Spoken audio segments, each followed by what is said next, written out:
All right, welcome everybody. Thanks for coming. We're very excited to have you. This is our series, User Manual for Humans, Part 4. And we called it that because everybody gets a user manual for their car, they get a user manual for their toaster, they get a user manual for their garden gadgets. But we have this very, very complicated thing called the human body mind, and nobody gave us a user manual. So that's what we're trying to provide with the series. Today we will talk about something called heart rate variability. And first of all, why would we bother? Why would we be interested in talking about something like that? Well, every one of you have heard about the mind-body connection.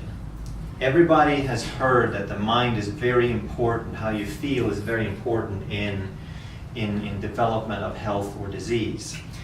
We've heard of the phrase psychoneuroimmunology. If you go on Google and search, there's hundreds of millions of hits on psychoneuroimmunology. And what it means is psychology and neurology and immunology, they're so tightly, so closely linked that it makes no sense even to separate them. So what it means is systems work together in the body, and the psyche and the nervous system, it all affects everything else. We've heard we're supposed to relax, we're supposed to stress less. The relaxation state and the meditative state is supposed to be good for us. But what is it? What are these things? What do they look like? What is a healing state? What entails peak performance? What happens in the body when you're frustrated versus when you're peaceful? So what does that state look like? That's the question we're going to try to answer today. And as it turns out, we do know, once we get good at it, we know how it feels. But wouldn't it be nice if we could actually measure it and understand it and chart the progress, so that we know, we have a little gadget, we can get a visual on when we are in that state. That'd be pretty useful, right? So heart rate variability, moving to slide number 2 here, it simply means how much the heart rate varies in a given breath. So when people say that they have a heart rate of 70, that's not actually true. That's an average heart rate. So if you have a normal heart rate variability and an average heart rate of 70, that means your heart rate actually fluctuates from about 60 to 80. And it does this with every single breath. And that's a very healthy and very normal thing to do. So if you look at the graph, it indicates each heartbeat, and depending on how long there is between the heartbeats, it determines the heart rate. So no two heartbeats occur at the exact same frequency. They vary. And this brings us back to what we've been talking about in the previous sessions about the sympathetic nervous system, which is stress or fight-flight, and the parasympathetic nervous system, which is peace and healing and feed-breathe. So your heart has a built-in pacemaker. It will beat, it will pump blood no matter what. But if we want it to beat faster, we have to stimulate it. That's what the sympathetic nervous system does. And if we want it to beat slower, then we have to stimulate it with parasympathetic stimulation. So it's like this heart is this machine that just goes and goes, but if we want it to speed up, we give it some gas. If we want it to slow down, we put on the brakes. And the heart does this with every single breath that we take. And the better it works, the healthier we are. And we call this coherence between the heart and the brain. And that is the state that we're talking about. So if you look at slide number 3, at the top is, it's labeled frustration.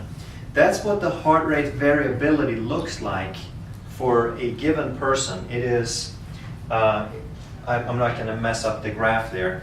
It is basically very, very disorganized and totally haphazard. There's no order to it at all. But when we find a state of appreciation, when we find a state of coherence, then there's a very, very nice and smooth sine wave in the heart rate, indicating that there's a good balance that the sympathetic and the parasympathetic are taking turns. So we're going to do a demo later and watch this also.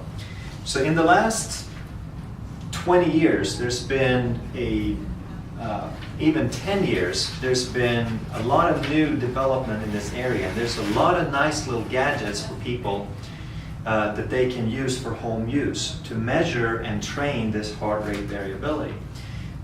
We have one now that we're going to start using in this office. It's a brand new product, and the good thing is that it's a combination of a handheld and a computer use.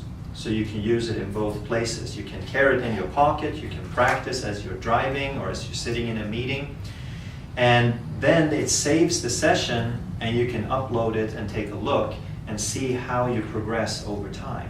So it's a training program. And this particular product is called M-Wave 2, and it's designed to increase coherence, which is again a state of synchronization between heart and brain. And these two things, when we're talking about this, very, very prominent researchers and doctors and authorities have named heart rate variability and coherence the #1 indicator of future health potential. That's how big this is. You can look at someone's heart rate variability and their coherence, and you can predict how likely they are to have degenerative diseases in the future. Okay, there's a very, very good correlation. Just a little bit of research that they've done on increased coherence. A lot of that has been done by a company called HeartMath, and it's a wonderful resource for you to go online. They offer a lot of information at no cost. You can go in and check it out. It has been shown to reduce blood pressure. That's the most commonly prescribed medication, and we know that it's only a stress response. People who have followed the series know that blood pressure is nothing more than a stress response, but here we have something that we can turn it around. It has been shown to have increased functional capacity in chronic heart failure. So chronic heart failure means that you have a limited ability to pump blood and to breathe. And by practicing this, you can actually increase your breath capacity and your function with that. Next, improve asthma. Very common problem, and we all know that asthma rates, there's more and more kids and more people getting asthma because we have more and more stress. Here's another way we can turn it around. It can improve calmness and well-being. Well, that's not a big deal. Who wants to feel good, right? No big deal. Increase emotional stability. That would be a good thing. Improve cognitive performance. How is that in school and the workplace? Anybody want to function better cognitively? See, so all of these things we're talking about, they're quality of life. They're how well do you function as a human being. And even improve hormonal balance. And we're going to look at some of these in more detail.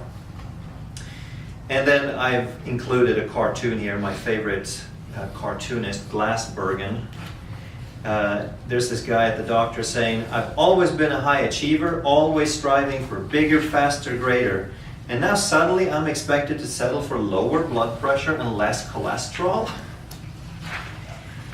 And it's funny and we can laugh, but it's sort of true also that we lose perspective oftentimes, that there's so much go-getting, there's so much measurement of productivity, but it doesn't bring you many kudos if people ask, "Well, how many contracts did you land today?"